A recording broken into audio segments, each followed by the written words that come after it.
যারা মুসলমানদের দুশ্মন, যারা আমার আল্লাহর দুশ্মন, আল্লাহ রাসূলের দুশ্মন, আল্লাহদ্রোহী, বেঈমান, কাফের, মুশরিক, আপনার কাছে তারা হচ্ছে সবচেয়ে প্রিয় এবং পছন্দের ফেভারিট মানুষ। না, সব জায়গায় ইসলাম টেনে আনা ঠিক না। তো আর যা হোক, তিনি এখনো মুসলমান হতে পারেন, তিনি ইসলাম বুঝেনই নেই। আল্লাহ তাআলা আমাদেরকে পরিপূর্ণ মুসলমান হওয়ার তৌফিক দান করুন। পরিপূর্ণ সারেন্ডার না করলে, শতভাগ আত্মসমর্পণ না করলে আপনি কখনো পরিপূর্ণ মুসলমান হতে পারবেন। আল্লাহ তাআলা আমাদেরকে পরিপূর্ণ মুসলমান হওয়ার তৌফিক দান।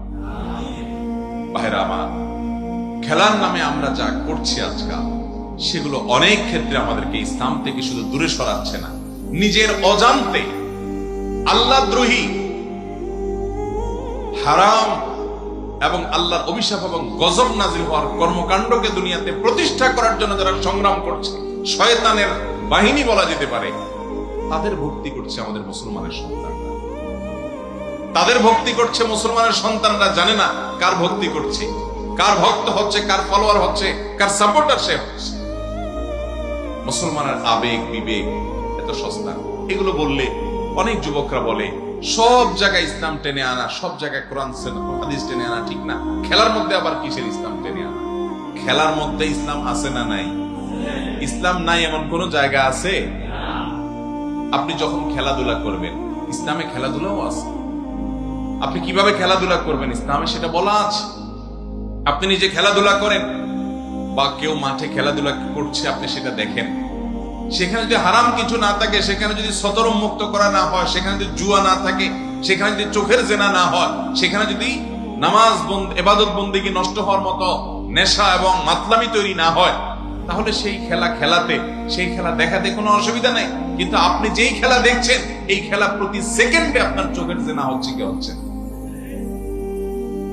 প্রতি মিনিটে মিনিটে চোখের জেনা করা ছাড়া এই খেলা দেখার কোন রাস্তা আছে? আপনি 1 ঘন্টা খেলা দেখতে গিয়ে 100 বার, 200 বার, 250 বার বা অগণিত বার আপনার চোখের জেনা করছেন, মনের জেনা করছেন, আপনার আমলনামা গুনাহ লেখা হচ্ছে। এর পাশাপাশি এই খেলাধুলাগুলোর কারণে যারা সমকামিতাকে সাপোর্ট করে, যারা মুসলমানদের দুশ্মন, যারা আমার আল্লাহর দুশ্মন, আল্লাহ রাসূলের দুশ্মন, আল্লাহদ্রোহী, বেঈমান, কাফের, মুশরিক, আপনার কাছে তারা হচ্ছে সবচেয়ে প্রিয় এবং পছন্দের ফেভারিট মানুষ।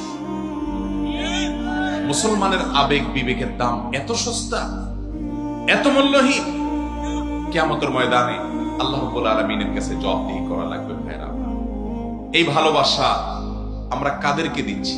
এটা জায়গা মতো দিলে সওয়াব হবে। নিজের মাকে ভালোবাসেন, বাবাকে ভালোবাসেন, ভাইকে ভালোবাসেন, অভাবী মানুষকে ভালোবাসেন, বোনকে ভালোবাসেন এবং বৃদ্ধদেরকে শ্রদ্ধা করেন, আলেমদেরকে ভালোবাসেন, নেককারদেরকে ভালোবাসেন, আপনারে ভালোবাসেন, ইমানদারকে ভালোবাসেন, আল্লাহর জন্য ভালোবাসেন, ঈমান পূর্ণাঙ্গ হবে। নবীজি সাল্লাল্লাহু আলাইহি সাল্লাম বলেছেন, মান আহাব্বা লিল্লাহ, যে আল্লাহর জন্য ভালোবাসবে, ও আবগাদা লিল্লাহ, আরেকজনকে অপছন্দ করবে, সেটাও আল্লাহর জন্যই অপছন্দ করবে, এই ব্যক্তির ঈমান পূর্ণাঙ্গ হবে।